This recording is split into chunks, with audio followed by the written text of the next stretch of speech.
नमस्कार विद्यार्थी मित्रांनो, आज आपण कंबाईन ग्रुप सी मेन्सचा क्वेश्चन पाहणार आहोत। तर आता आपण क्वेश्चन वाचून घेऊया। एक माणूस मुंबईहून पुण्याला 4 किलोमीटर प्रति तास या वेगाने जातो व 6 किलोमीटर प्रति तास या वेगाने परत येतो, तर त्याचा एकूण प्रवासाचा सरासरी वेग किती? आता आपल्याला सरासरी वेग विचारलेला आहे, म्हणजे तो जाताना 4 किलोमीटरने गेले आणि येताना 6 किलोमीटरने आले।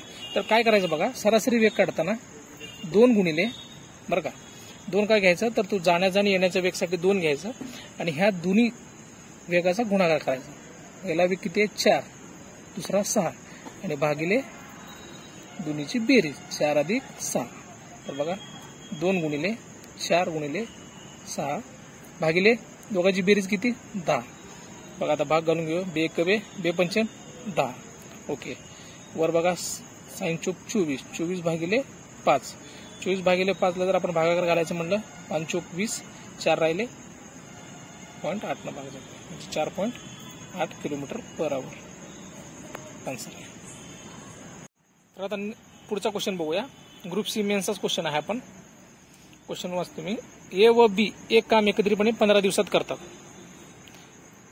बी तेच काम 20 दिवसात पूर्ण करतो, तर ए एकटा तेच काम किती दिवसात पूर्ण करेल? तर बघा, ए आणि बी एकत्रितपणे 15 दिवसात करतात। मी एक सूत्र लिहितो,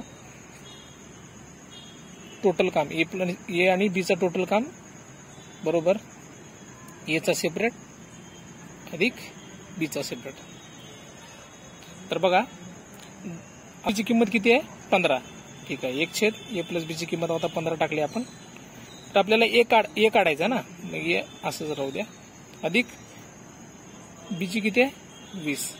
आता बघा बेसिक नियम काय, आता आपल्याला ही जी संख्या आहे ह्या साईडला घेऊन जायचं, म्हणजे आपण काय करणार वजाबाकी 1/a बरोबर 1/15 वजा 1/20।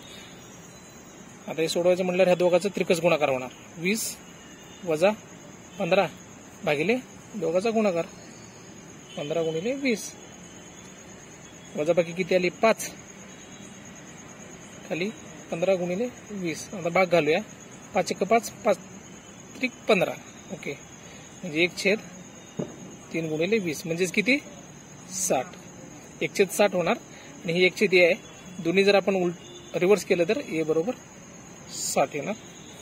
आपलं option number second right answer. आता नेक्स्ट क्वेश्चन बघूया।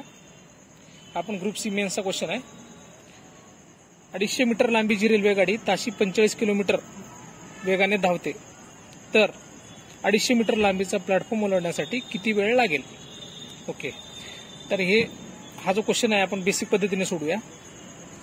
एक सूत्र तुम्हाला सांगतो, वेग बरोबर अंतर भागिले वेळ, ठीक आहे। आता आपल्याला इथं वेग जे दिलेला आहे ना ते किलोमीटर मध्ये दिलेलं आहे, आणि जर आपण खाली ऑप्शन पाहिले तर आपल्याला सगळे सेकंद मध्ये दिसतात आणि हे जे डिस्टन्स आहे मीटर मध्ये दिसते।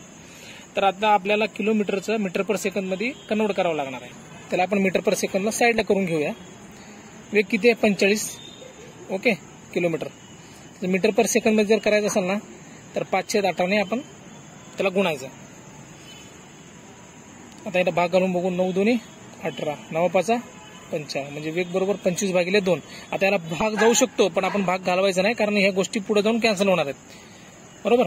मग आता आपण किंमत टाकू, वेग बरोबर किती 25 भागिले 2, अंतर किती असणार? आता या ठिकाणी बघा तुम्हाला एक महत्वाची गोष्ट सांगतो, इथं जी रेल्वे गाडीची लांबी दिलेली आहे ना 250 बरोबर, प्लस इथे प्लॅटफॉर्मची लांबी आहे।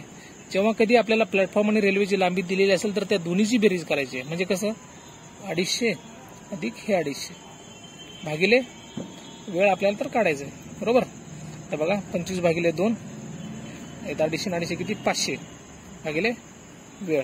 आता बघू वेळ बरोबर काय होणार, सहज आपण सिम्प्लिफिकेशन करतोय, तरी आपण डायरेक्ट सुद्धा कॅन्सल करू शकतो। विद्यार्थ्यांना समजण्यासाठी आपण या सगळ्या गोष्टी सांगत आहोत बेसिक। 500 गुणिले 2 भागिले, आता बघा 25 × 25 25 2 50, आता म्हणजे 20 गुणिले 2 बरोबर किती 40, म्हणजे 40 सेकंद। ऑप्शन किती आहे आपला? Option number 2 right answer. आवडत असेल तर नक्की लाईक करा, शेअर